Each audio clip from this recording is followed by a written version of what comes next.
आजिर superhit यात्रा अंडा कांदुची pressure भितर।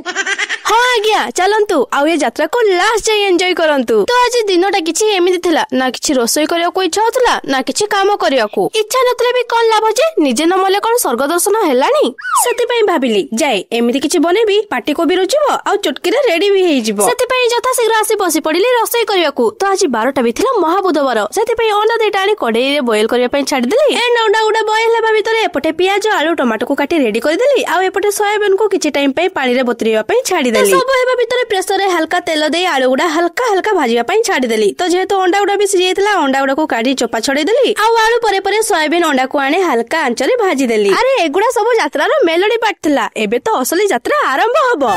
देन सब हेबा परे सेतिरे तेल दे जीरा प्याज टमाटो एंड सब मसला किछि समय भलो भाबे भाजिबा परे सेतिरे भजा आलू आ सोयाबीन को भी दे देबे। एंड चावल को धोई हिसाब मुताबिक चावल अनुसार पानी दे देबे एंड सेतिरे अंडा को दे ठिपी टाइट कइला परे 3 ରୁ 4 थरा अंडा को कांदिबा पई छाडी देबे। तो एठी रेडी हेची हम रेसिपी अंडा कांदुची प्रेसर भितरे। एंड फाइनली प्रेसर काडी प्लेट रे बाडू बाडू ता बासना आ लुक रे ओधा फिदा आइ जिवे आ टेस्ट कथा मु कोन कहिबी।